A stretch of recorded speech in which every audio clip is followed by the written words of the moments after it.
everyone, and welcome to the next episode of Six Figure Certified Coach.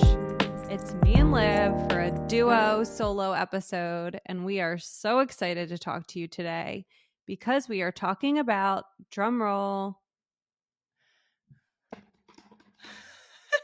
good, manifesting, and not just festing a man, which we might also touch on, but manifesting anything that you want. Yeah, manifesting. I mean, if you're listening to this, you've definitely played around with manifesting before, I feel like. Yeah, for Most, sure. I would guess you know that word. It's like a thing. yeah, it's a thing. I even hear it in, regular life now. I've heard people talking about it on reality TV. I've heard it in pop songs or hip hop songs. Yeah, It's a thing. it's pretty It's a whole pop thing. culture to manifest these days. Yeah. What are you manifesting right now, Katie? Well, I've been manifesting a new home and I finally manifested my home. Um Beautiful. I will say we were manifesting there were a lot of elements that went into that too. Um the right home for not just us, but hopefully for a growing family in an area that we liked. I was also manifesting my parents' enrollment, not that I needed their permission, but at first they were not happy that we were going to be living farther from them. So I was also manifesting their emotional support, and I've done a lot of work around that. Now we're manifesting a little family, hopefully. Mm, love it. I feel like a lot of people often say that they're manifesting. And one of the things I hate about, okay, do we need to define manifesting Well, first? first you need to tell us what you're manifesting. That was rude. Oh, no, that was my question for you. Hmm. I mean, I'm manifesting a husband. I'm manifesting um, more opportunities at work. I'm manifesting positive relationships like friendships, collaborations. Um, I think I'm also manifesting another child. I can't believe I'm saying that on the podcast, but I think I said it on someone else's recently. So, cat's out of the bag. Watch out. uh, and I think those are kind of the main ones. Yeah, I will say too, I feel like we're manifesting little things all the time. So Yeah. I think this is where you were headed. Manifesting is just desiring something and then actively participating in its creation.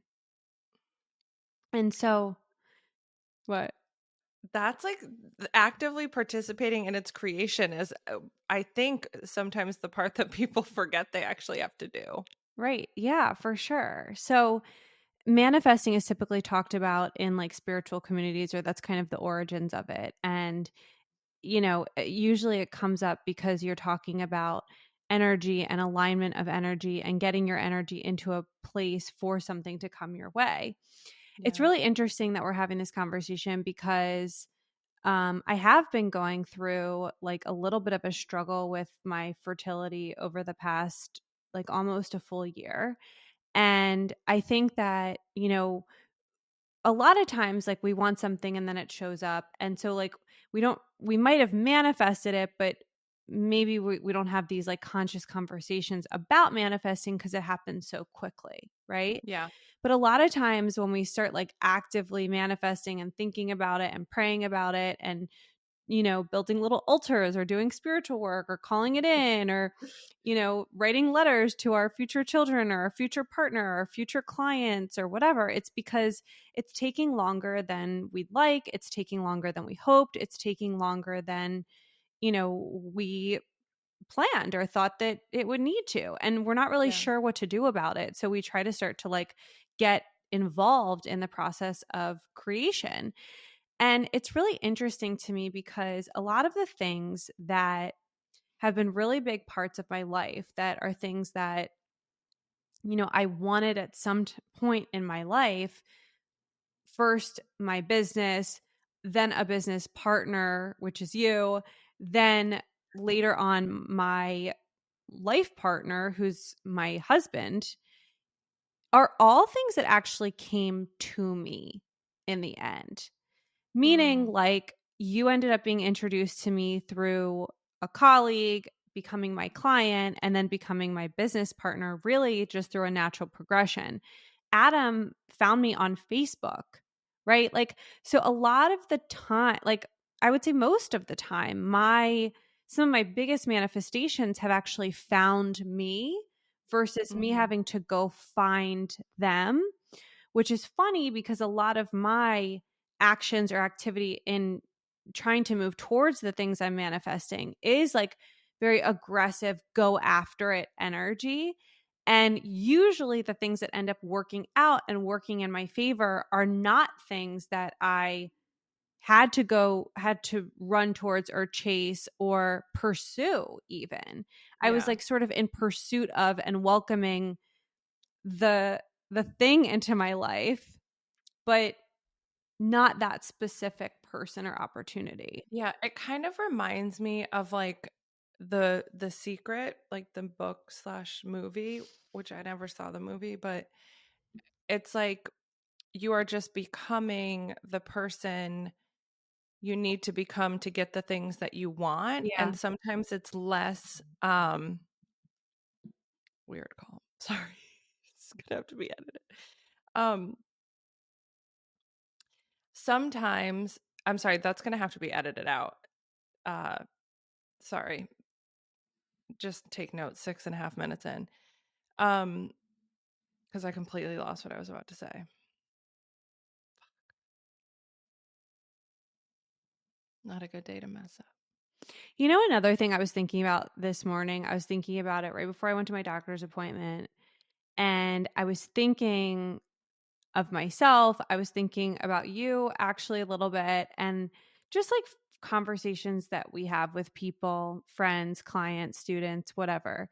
And I was thinking about how if there's a lot of resistance around things, there must be a lot of possibility too. Yeah. And I'm reading this book right now called Spirit Babies about, I was telling you this earlier, but for those who are listening, about connecting with like the soul of your future children before and during conception. And it had me thinking about some of the things I did to try to connect with like the soul of my husband before I actually like knew him. And I Mm. have to go back and find them, but I know that there's like series of letters over the years that I wrote to my quote future husband without have even, I didn't know him at that time, but I could start to like I was feeling his energy. And do you remember at the Leaders Rising retreat, like I think it was last year in LA, and we like had that whole conversation about the blob? Oh my gosh. Yeah. I kind of forgot about that. Well, do you remember how I like went out one day? Like I had like 12 things of like silly putty delivered to the house to give to everybody. Do you Yes. remember that whole thing? Yeah. I think I ended up with a lot of it. Yeah. So, do you I had a remember what big blob at the time, actually. do you remember what the blob is? Do you want to Well, you're gonna have to help me out here, but my recollection of the blob was like you realized that you had something, in that case, someone kind of like filling this void, but it wasn't actually the person you wanted it to be. No. Oh no. You need to reconnect with your silly putty. Okay. So the blob was like just like this thing I threw out to our students as a concept, which is like when you're manifesting something, it's really easy to think about a person that you have in mind, right? So let's say I'm trying to manifest a partner, and let's say I'm dating someone or I'm dating multiple people.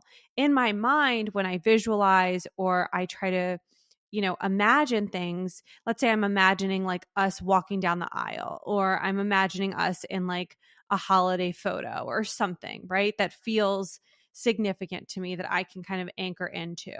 And so what happens and where people kind of get off track with their visioning is that they use the person that they're dating now in their vision rather than just leaving it open and envisioning sort of like this blob, like this energy. So I describe it as like this kind of silver energy that holds the space of the person or the thing that you're manifesting, but it's not a person that you actually know, because when we do that, then we're clinging to something specific or someone specific rather than connecting ourselves to the energy of the thing and saying, I know I want a partnership. I know I want children.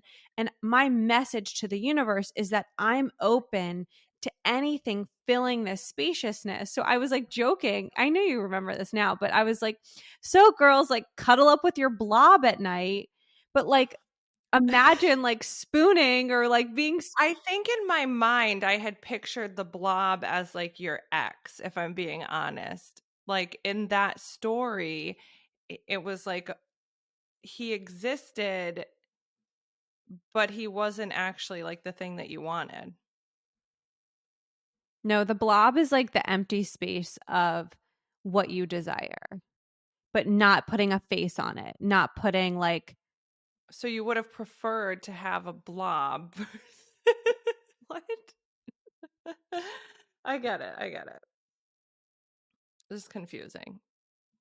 I don't think it's confusing. I think you just like are misunderstanding, but that's fine.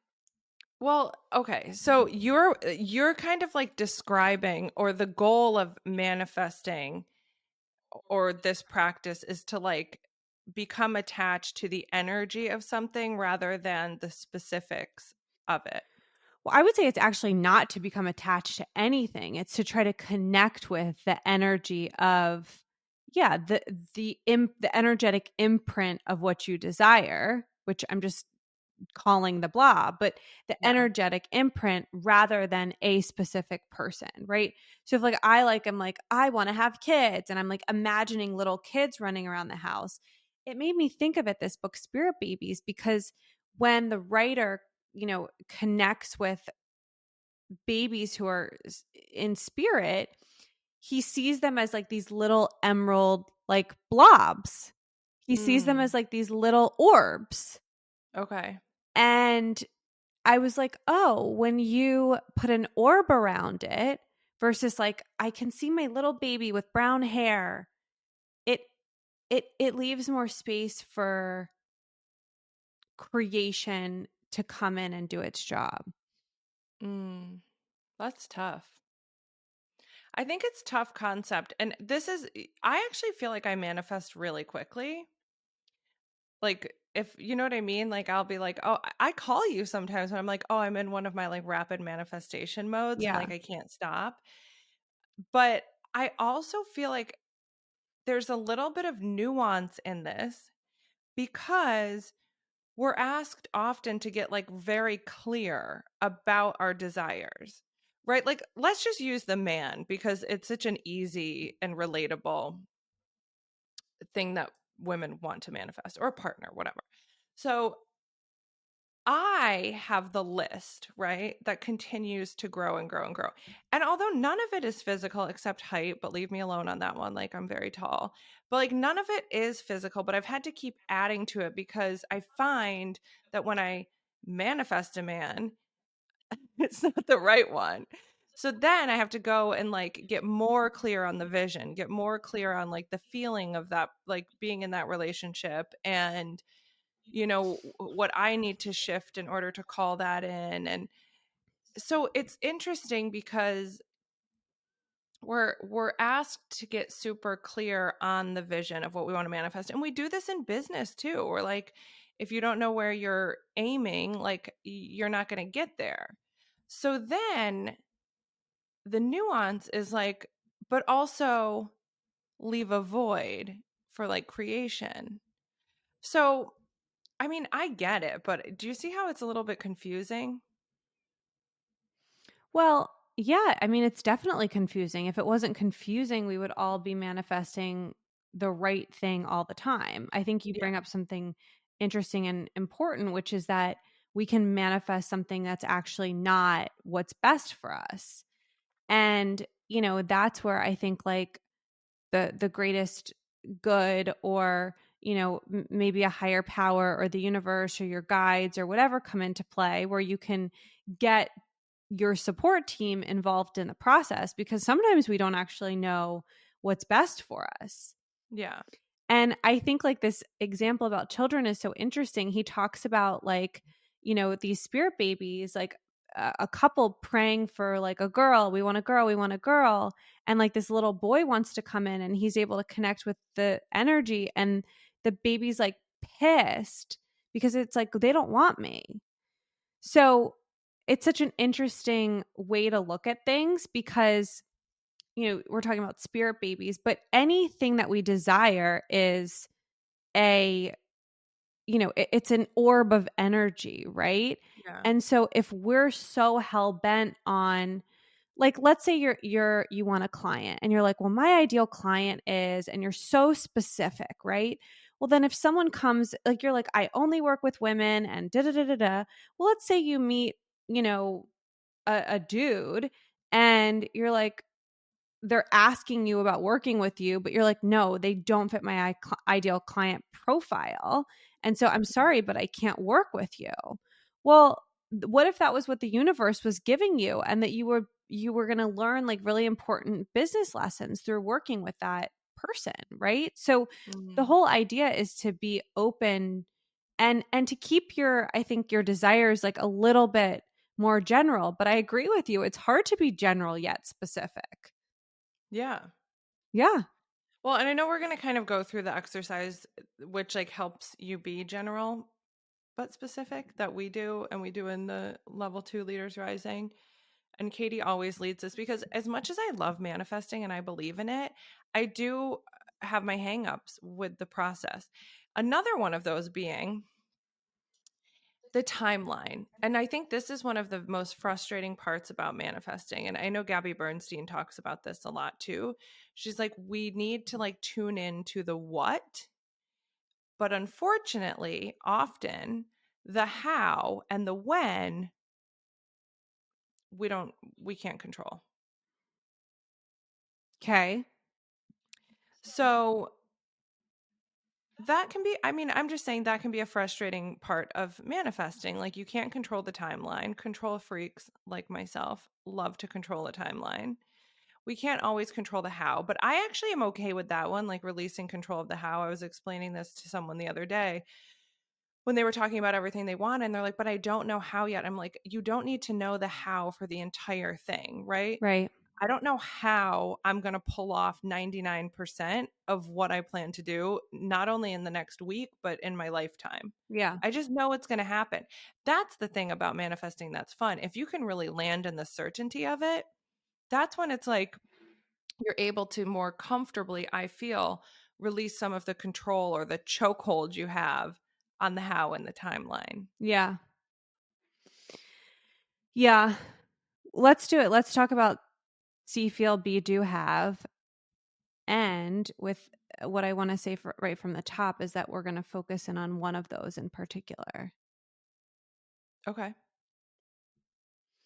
Um, okay. Well, let me read this piece from this workbook, cuz now I guess take out your pen and paper, boys and girls. We are doing another exercise today. But when trying to manifest your goals and dreams, most people try to jump from seeing to having without doing any of the groundwork in between. This is like the chronic vision boarder. It's like they put things on a vision board and they see it and then they want to immediately have it, but they forget to do the stuff in between. Mhm. So you know what you want to see and have in your life, but you don't know how to actually make it a reality. The biggest shift happen when you put all the pieces together, which are, as Katie mentioned, see, feel, be, do, and have. And those should be like at the top of your paper. Okay. Yeah. So should we Yeah. jump into C? Yeah. Okay, so C is what do you want to see in your life? Right? Like what do you desire to see in your life? What do you intuitively see in your life? Any details? I know we're saying don't grasp to the details, but any details that you see or sense would go here. So wait, this is just hitting me as you're talking. I think it's like about, like you said, it's connecting to the details, but not to the point where you're like suffocating them. Yeah, like not needing them to be exactly how you interpret the vision, Okay. because I think we miss out on a lot of opportunities. Yeah. I mean, I think that's why it's so important to go to feel. So, let's do feel next. So, the next thing is, how do you want to feel? How do you want to feel in the thing that you're manifesting? How do you want to feel in the relationship? How do you want to feel, as a partner? How do you want to feel as a business owner? How do you want to feel when you're coaching and running your coaching business? How do you want to feel as a mother? How do you want to feel as a leader? Like, how do you actually want to feel?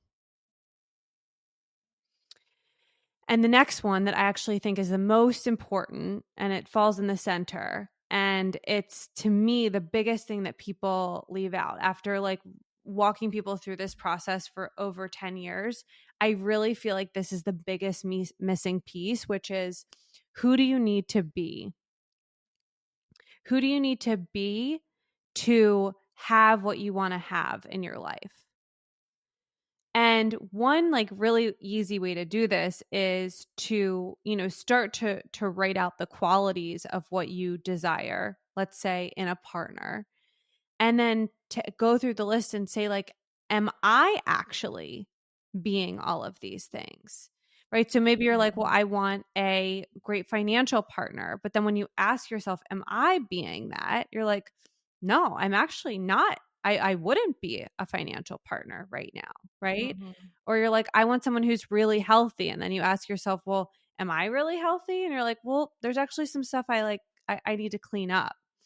And Yeah. asking yourself, like, am I actually being the person who my person is going to want, who my business partner is going to want, am I being the mother that my children would want? Am I being the business owner that my business is going to want?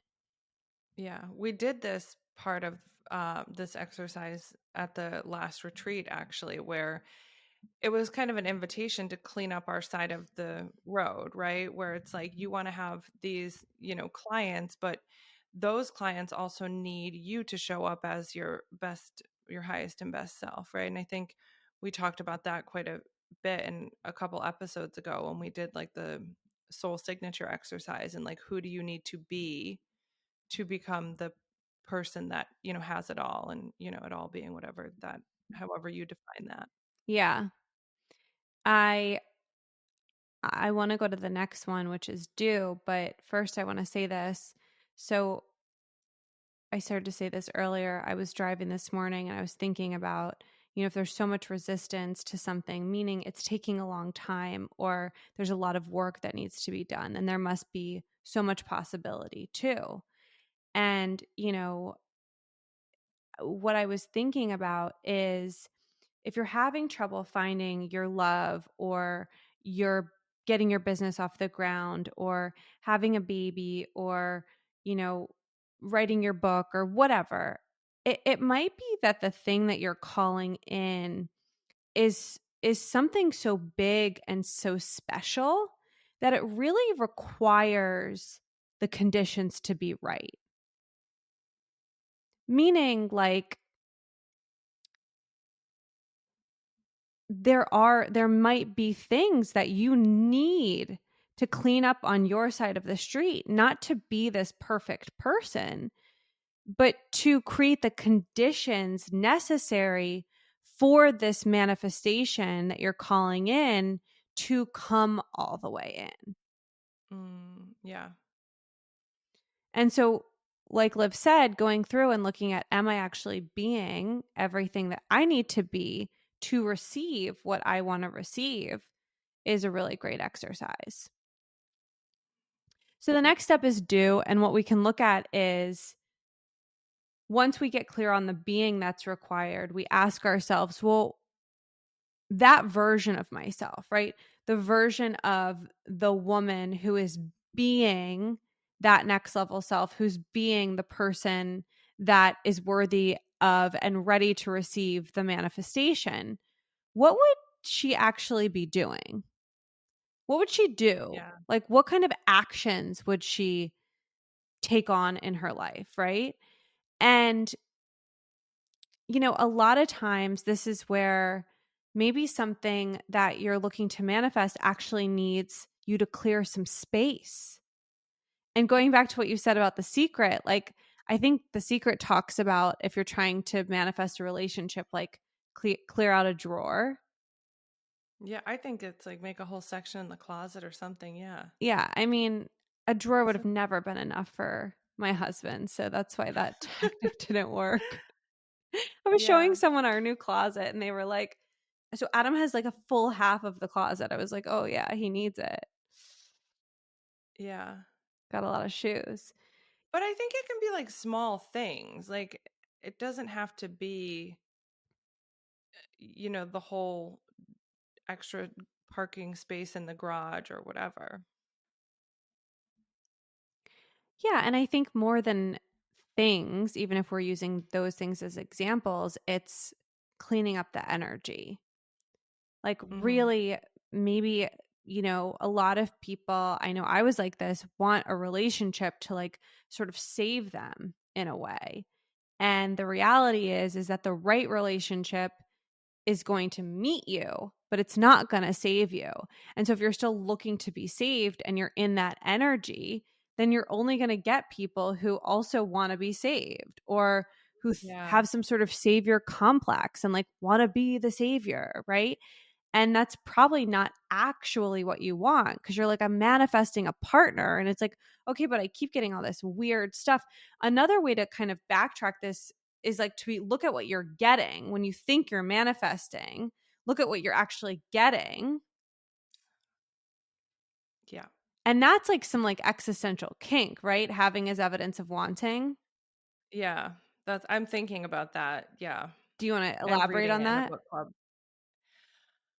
Well, so it's like we're talking about consciously manifesting right now, kind of like taking the reins on manifestation. But the other part of it is like you can also be, subconsciously manifesting.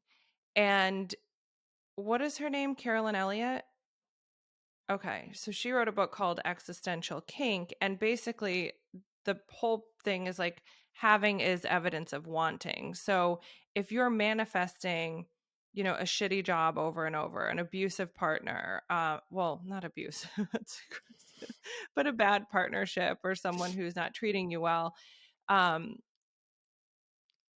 there's part of you that subconsciously wants that. It's a hard pill to swallow and open to debate around it, but I think for me it's like very obvious when I create a manifestation from my subconscious. Yeah, I mean, I think she uses like a similar example herself of being in like a abusive relationship, but I can say for myself, like I having been in an abusive relationship, gosh, like almost 10 years ago. Wild.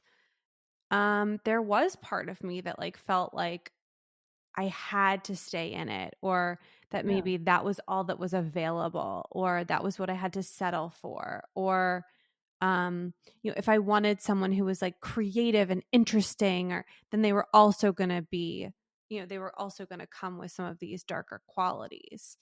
And I really had to do a lot of work to understand that some of my behaviors were continuing to keep people like that in my life. Right.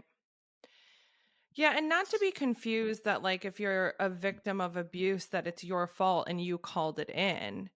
I don't think we're saying that No. because we don't believe that, but I think that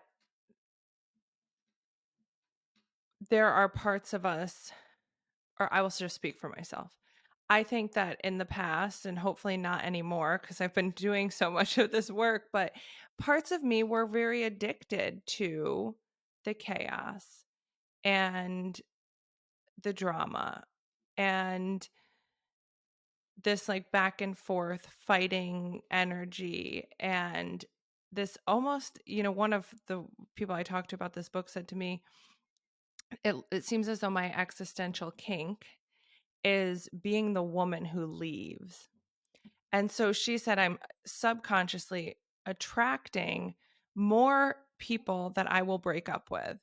And she's not wrong.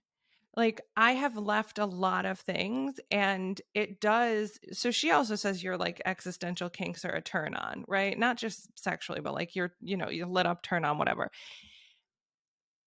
I'm sorry. This is very vulnerable for me to be sharing, but I actually do. I like leaving things behind that no longer serve me. And I also see how I may be creating that inside of romantic relationships with the wrong people so that I can create that feeling again. Because I did it when I quit my job. I did it when I left my Mm, hometown. I did it when I left my kid's dad. And I mean, I had that type of relationship with my mother, always leaving, mm, and every time she left, I felt so much better because she was gone. mm. And I don't know if this is all tied in. It probably is. And I think somewhere subconsciously, I'm still manifesting men that I do not actually want to be with and creating that experience of me leaving them. Wow. Yeah, I mean, thanks for sharing and being so vulnerable. I I remember having this memory of when I was younger, I would journal all the time, and I had a emotionally abusive boyfriend as my first boyfriend. He told me that if I ever broke up with him, he would kill himself, and then he cheated on me and broke up with me. And so that was sort of my foundation of romantic relationships. And I healed through journaling. Like I wrote so much. And I remember at one point getting a different boyfriend and being in a healthy relationship and not writing and having this realization of like, I don't write when I'm happy. And Mm, years later, like I still identify and connect to being a writer. And years later, I remember, after the passing of my brother and all of this grief having come through my life, like realizing to the point of what you're saying that I was actually really comfortable with sadness and grief and loss because I had learned to use it as such a creative tool, meaning I mhm. could write so much and do so much art when I was in a quote unquote bad place. And so I had this like feeling of like this realization of like, I need to tell myself and understand with myself that I trust myself enough to create art from joy and to create art from happiness and to Yeah. have that experience.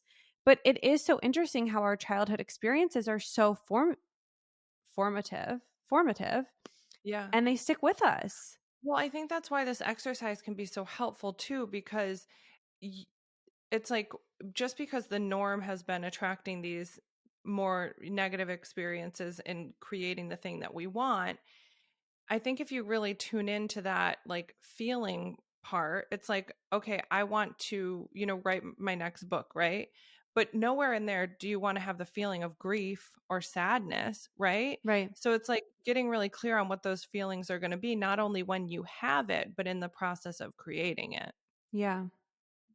Yeah. So what's the last part? So the last part is have. And the last step in the manifestation process is just having what you want to have.